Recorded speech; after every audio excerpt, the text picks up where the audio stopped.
प्रेम करते हैं। तो कहा ये चित्त की जो वृत्तियां हैं तीन प्रकार की हैं, कोई सतोगुणी हो जाता है, कोई तमोगुणी हो जाता है, कोई रजोगुणी हो जाता है। कहा ये चित्त की वृत्तियों की ही वजह से संसार में नाना प्रकार के क्लेश का उपभोग जीव करता है। इसलिए जो छोटा बच्चा होता है, अगर किसी से लड़ाई भी हो जाए, झगड़ा भी हो जाए, 7 साल का 8 साल के बच्चे से किसी दूसरे बच्चे से, छोटे बच्चों से, तो उनको मिलने में कितना समय लगता है? मुश्किल से 10 से 15 मिनट में वो ऐसे घुल मिल जाएंगे, लगेगा कितने वर्षों से मिले।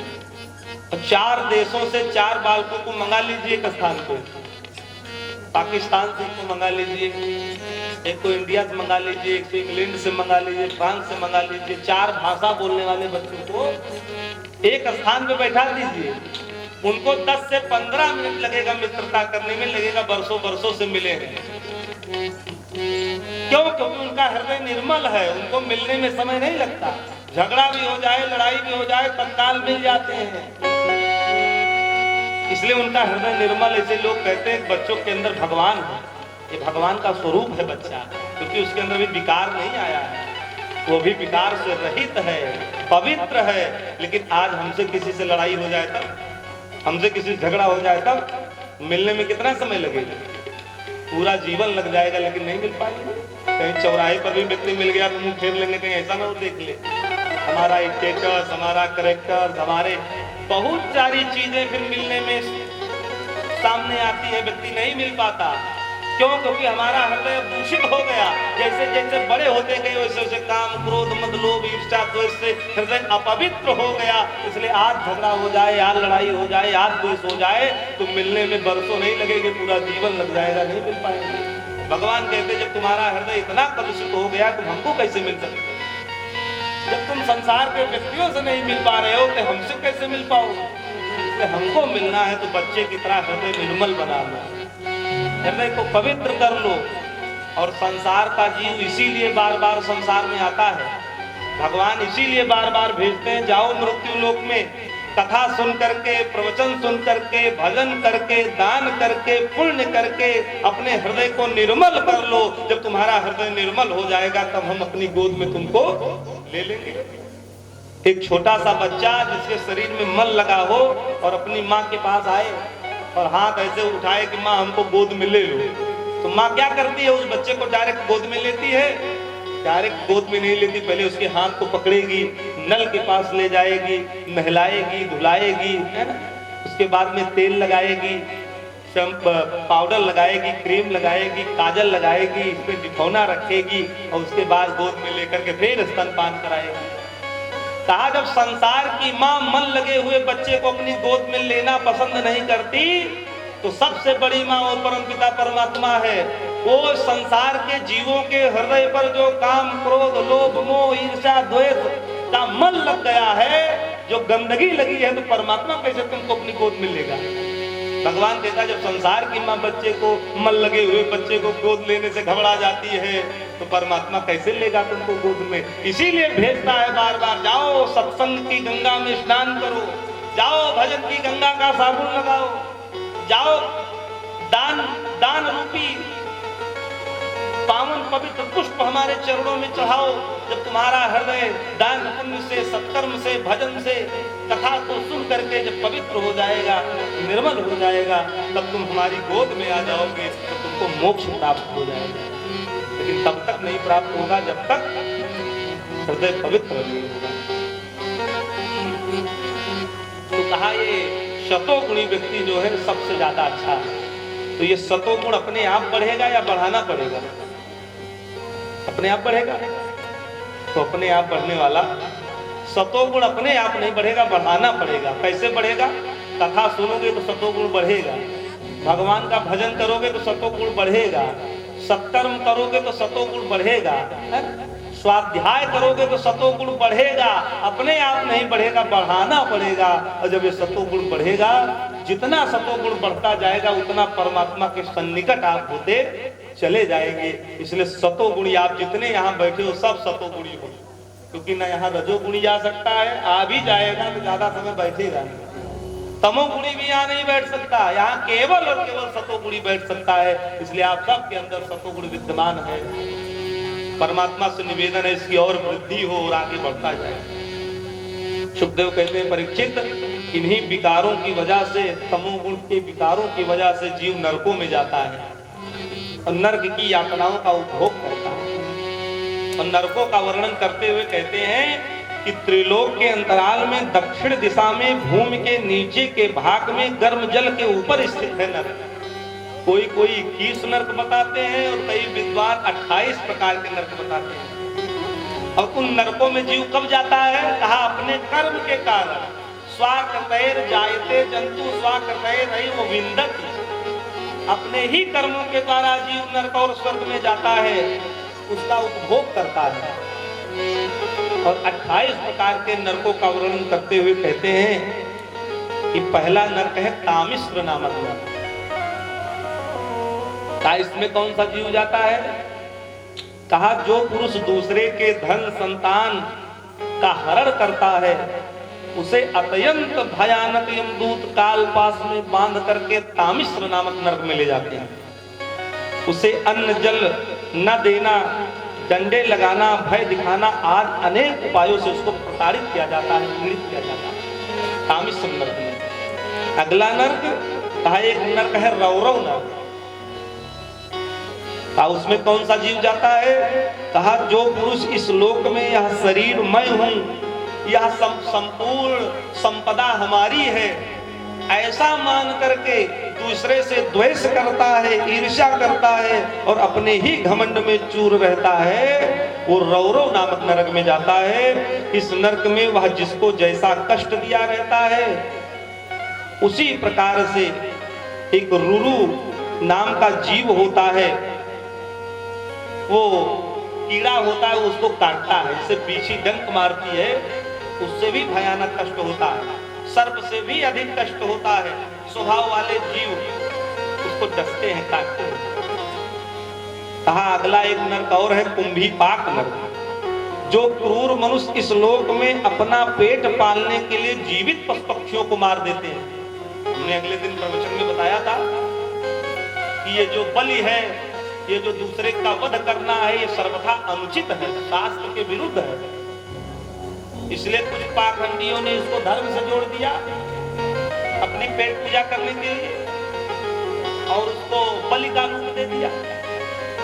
ऐसा जबकि ऐसा हमारे शास्त्रों में कई विधान नहीं है।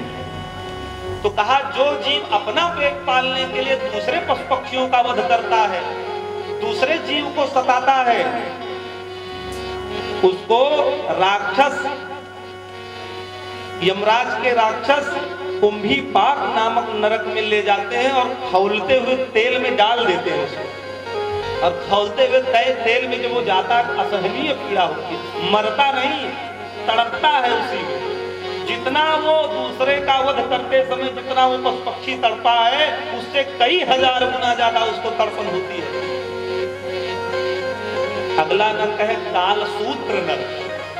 जो मनुष्य इस लोक में माता पिता ब्राह्मण और वेद से विरोध करता है, उसे यमदूत कालसूत्र नामक नरक में ले जाते हैं। इसका घेरा 10,000 योजन का है। वह ऊपर से सूर्य और नीचे से अग्नि के दाह से उसका जल भीतर ही भीतर खौलता रहता है, जलता रहता है और जीव को उसी में डाला जाता है और बेचैनी से उसी में तड़पता है। कभी उठता है, कभी बैठता है, कभी लेटता है, छटपटाता है। पशु के शरीर में जितने रोए होते हैं उतने हजार वर्ष तक उसको कालसूत्र नामक नरक में रहना पड़ता है। ऐसे ऐसे बंधुओं 28 नरक है। सूकर मुख नामक एक नरक है। इस लोक में जो पुरुष राजा या राज्य कर्मचारी होकर के किसी निरपराध मनुष्य को दंड दे देता है, पैसे के लोभ में घूस लेकर के, न्यायाधीश न्यायाधीश बन गया तो पैसे की लालच में निरपराध व्यक्ति को दंड दे दिया, सजा दे दी। तो कहा वो तो दे करके उस समय तो उसको नहीं पता चला पैसे के लोभ के कारण, घूस के कारण, लेकिन हमारे शास्त्र कहते हैं जो इस तरीके से कार्य करता है उच्च स्थान पर पहुंच करके, कहा उसको सूकर मुख नामक नर्क में जाना पड़ता है। कहा उस नर्क में कौन सी पीड़ा मिलती है? कहा कि सूकर मुख नामक नर्क में उसको यमदूत लेकर के जाते हैं और जैसे कोल्हू में गन्ना पेरा जाता है उसी प्रकार से उसकी पेराई होती है। तड़पता है, छटपटाता है, पुकारता है, लेकिन भगवान कुछ नहीं सुनते उसकी। तड़पता रहता है लेकिन मरता नहीं। सूकर मुख नामक नर्क में जाता है, चिल्लाता है, मूर्छित हो जाता है। एक नर्क और है, बैतरणी नामक नर्क है। बैतरणी नाम सुना होगा ना, बैतरणी पार हो जाओ। कहा जो राजा या राजपुरुष इस लोक में श्रेष्ठ कुल में जन्म पा करके धर्म की मर्यादा का उच्छेद करते हैं, ब्राह्मण क्षत्रिय आदि श्रेष्ठ कुलों में जन्म प्राप्त कर लिया और उसको प्राप्त करने के बाद में उसकी मर्यादा का उच्छेद कर देते हैं, मर्यादा का उल्लंघन करते हैं। कहा वो भी मरने के बाद में बैतरणी नामक नर्क में जाते हैं। उनको यमदूत बैतरणी नामक नर्क में ले जाते हैं। कहा वो नदी बड़ी सी नदी है, नरकों की खाई के समान है। उसमें मल मूत्र पीप रक्त केस नख हड्डी चर्बी आदि से भरा पड़ा वो बड़ा सा बड़ी सी नदी है। उसमें उसको गिराया जाता है, वो ऊपर आता है फिर नीचे जाता है, उसी में तड़पता रहता है, कष्ट सहता रहता है। आद गंदी चीजें भरी हुई हैं, वहां गिरने पर उन्हें इधर उधर के जलजीव उसको नोचते हैं, काटते हैं, असहनीय पीड़ा को सहन करता है, चिल्लाता, लेकिन वहां उसकी कोई सहायता करने वाला नहीं होता है। इसलिए बंधुओं, प्राण रोधक नामक एक नरक है। इस लोक में ब्रह्मणादि उच्च वर्ण के लोग ब्राह्मण आदि कुल में जन्म प्राप्त करके और जो तमाम प्रकार के पशु पक्षियों को पालते हैं, जैसे कुत्ता है, कुत्ते को बहुत लोग पालते हैं घर में। तो हम तो एक जगह कथा कहने गए थे, तो वहां पर एक कुत्ता यजमान जी पाले, तो वो इतना ज्यादा मतलब उनको प्रिय था कि उन्हीं के साथ सोता था। डबल रोटी मंगाते थे तो आधा खाते थे, उसी का वो भी खा लेते, और उन्हीं के बिस्तर पर वो सोए, उन्हीं के बिस्तर पर जो कहीं चला जाए तो पुकारे रे। हमारे कुत्ते को कोई अगर कुछ कह देता था तो लड़ जाती थी। तो बड़ा स्नेह, बड़ा मोह उसके प्रति था। कहते पंडित जी इसके सिवा हमारा संसार में कोई नहीं है। वो यही कहते थे, पंडित जी इस कुत्ते के सिवा हमारा संसार में कोई नहीं, यही हमारा पुत्र है, यही हमारी पुत्री है, यही हमारा सर्वस्व है, इसलिए इसी पे हम अपना जो खर्च करना रहता है इसी पे सब करते हैं। तो इतना स्नेह हमने पहली बार कुत्ते पर देखा उस महिला का। तो कहा जो उच्च कुल में जन्म प्राप्त करके कुत्ता आदि पालते हैं, कुत्ते को पालना, जीव के ऊपर दया करना, ये हमारे शास्त्र कहते हैं जीव के ऊपर दया करनी चाहिए, ऐसी बात नहीं। सर्वे भवन्तु सुखिनः, सबका सम्मान करो। कोई घायल हो जाए तो उसकी दवा करा दो, कुत्ता घायल हो जाए तो उसकी दवा करा दो, उसको रोटी दो, उसको भोजन दो, उसकी सेवा करो। लेकिन शास्त्र ये नहीं कहते कि उसको अपने पास रख करके अपने बिस्तर पे सुलाओ, है? अपने से हमेशा स्पर्श करते रहो। हमारे यहाँ तो ऐसा है, कुत्ता अगर छू भी ले तो जिस वस्त्र में हो उसी वस्त्र में स्नान करो।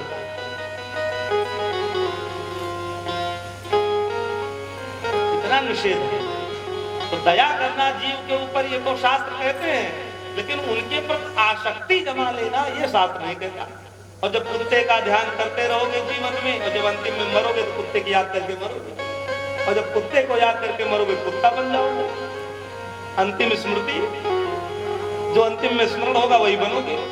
इसलिए शास्त्र कहते हैं अलग रहो इनसे। वो जानते हैं, शास्त्र सब जानते हैं, हमारे ऋषि मुनि इतने विद्वान थे, वो जानते थे कि जो व्यक्ति जिस जीव को रखेगा उसी के प्रति उसकी आसक्ति हो जाएगी, और जब आसक्ति हो जाएगी तो जब अंतिम समय आएगा तो उसी का स्मरण करता हुआ जीव जाएगा तो पुनः उसी को प्राप्त हो जाएगा। इसलिए जीव के ऊपर दया करो। किसी कुत्ते को प्रत्येक दिन एक रोटी दो, एक कुत्ते नहीं 2, 4, 10 कुत्ते हम आपके दरवाजे बैठे रहेंगे, बैठे रहेंगे नहीं बैठे रहेंगे, पहरेदारी करने के लिए 1-2 रोटी आप देना शुरू करिए कुत्तों को। जो गली कुत्ते हैं जो आते जाते हैं, तो 2-4 कुत्ते आपके दरवाजे पे हमेशा बैठे रहेंगे, कोई आ नहीं सकता।